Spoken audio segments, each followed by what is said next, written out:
Hey losers, welcome back to a new episode here at Zero Loser Studio. Today's episode, I'm going to talk about 5 more top women in video games.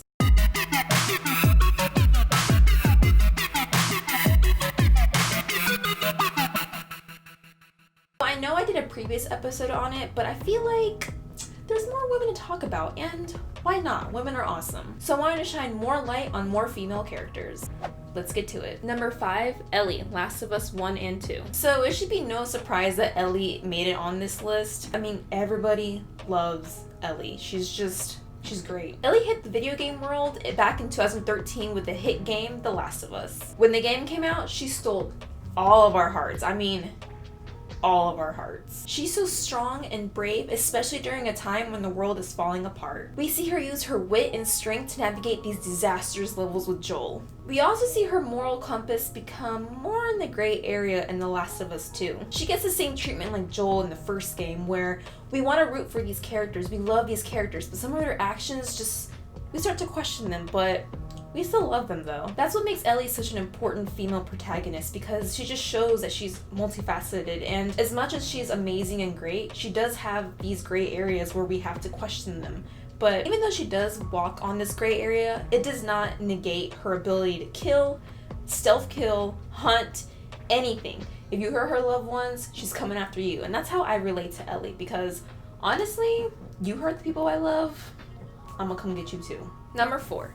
Emily Caldwin, Dishonored 2. So Emily Caldwin made her first appearance in the first Dishonored, but she was a little kid, and she was important to the plot, but she doesn't get a really significant role until the second game, Dishonored 2. In Dishonored 2, she's actually one of the 2 playable characters, but I do recommend playing as Emily because the plot does surround her. She is banished as queen from her kingdom, and it's up to you to get that throne back. I won't get into too much detail because it does spoil the first and obviously the second game, but basically, like I just stated, it is her mission in this game to use all the powers that she has and her amazing ability at stealth. I mean, like, we're talking about Metal Gear levels to get her throne back. And honestly, I fucking love stealth games.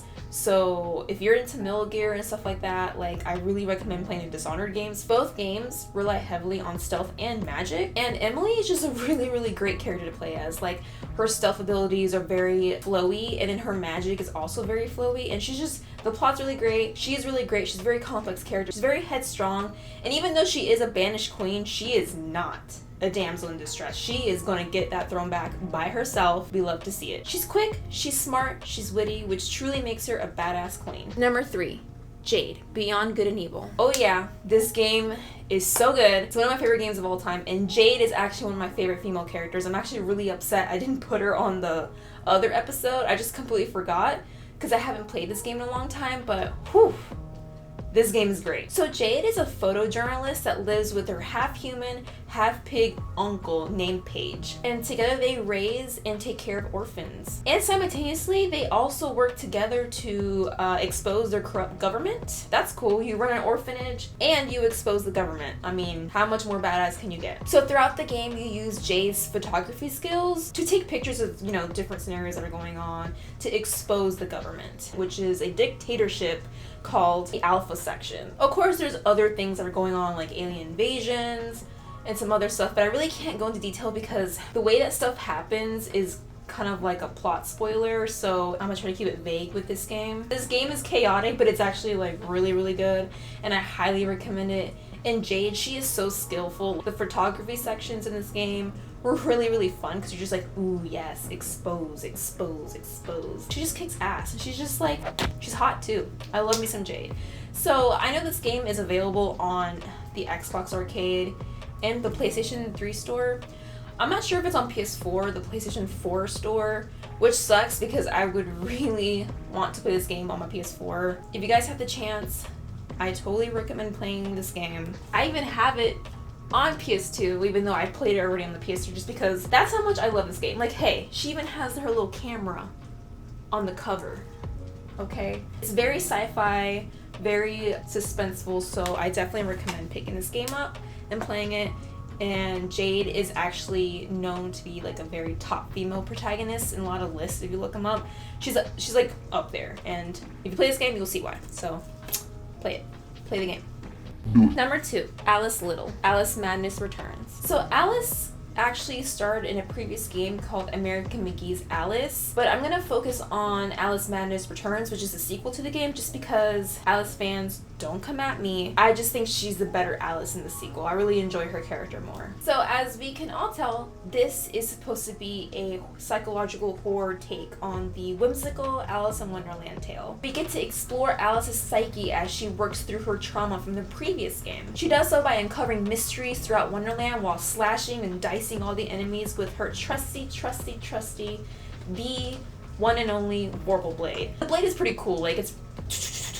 I like using the blade. I mean, she has other weapons that she gets throughout the game that are really, really cool, but I mean, the Vorpal Blade is just iconic. Everybody loves it. It's just so easy to slash your way through enemies throughout Wonderland. It's a fan favorite. So I won't go too much detail into her story just because it is very, very plot heavy. It will be just spoiler after spoiler. And also, I feel like it can be very triggering since they touch on very heavy subjects. So I'm just gonna opt out of going into more details about this game. But I do recommend playing it. I know they have it probably, I think I played it on PC on Origin. I have this game on Xbox 360. It also came on the PS3. The creator, American McGee, he's planning on making a third game, but EA is not really like supporting it just because they feel like it's not going to sell well. But there's a lot of people, a lot of fans who love this game. I'm one of them.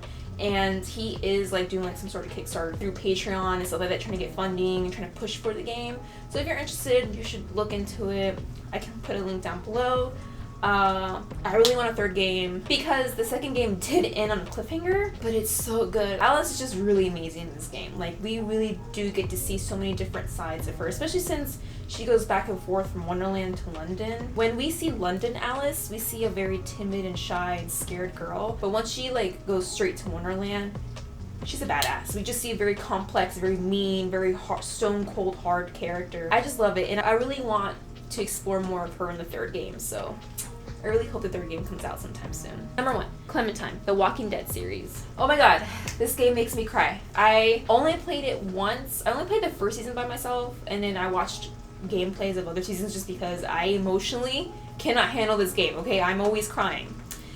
But something beautiful always comes out from sad things, and that is Clementine, our sweet baby girl. I love Clementine so much. She's the emotional centerpiece out of the entire series. She is what glues everything together and also unglues. I don't know, it's weird, but she is literally the like catalyst to everything in the series. And no video game character has ever made me so attached to so easily as Clementine, like seriously. In the first season, we don't really get to control her. We just kind of have to protect her and guide her with her guardian Lee. And we do get to see her grow in the later seasons, and we even get to play as her. And while we play as her, we get to grow with her. We get to see this very well-rounded and complex character. One of my favorite things about Clementine is even though she's been through so much trauma throughout these, 7 years of the games that have come out, she's still sweet and soft. Obviously, she's had like her hardcore moments, she's gotta be a bad bitch, Anyone would have to be that during a zombie apocalypse. You gotta be mean. You gotta be in the gray area sometimes. It happens. But you can see several scenes where she's just very soft and very kind. And it refers back to the old Clem from season 1. But honestly, that's what makes Clem such an amazing character. She gets to preserve that goodness in her while also trying to navigate during these dark times. And it's characters like that that we can navigate. Characters that show that there's different sides to them, that they're not just this static character. And all of the women that I have listed in the previous episode and this episode all show a variety of complexities to their personalities. That's what makes them relatable and likable. I do want to throw a very, very quick honorable mention just because I'm obsessed with this game, but let me talk quickly over Six from Little Nightmares. She's a little girl, and she has to navigate through these Tim Burton-esque little levels, and I just love this game, and I had no idea she was a girl until like later in the game. I forgot what tipped me off. I think I read up on it on something, and I was like, oh my god, awesome. I mean, she doesn't talk at all. She's a very quiet character, and you have to solve puzzles and stuff like that. Anyways, the reason why I mentioned her is because I love this game. Please play this game. This game is amazing. Even though like all the characters are like silent, it's still a very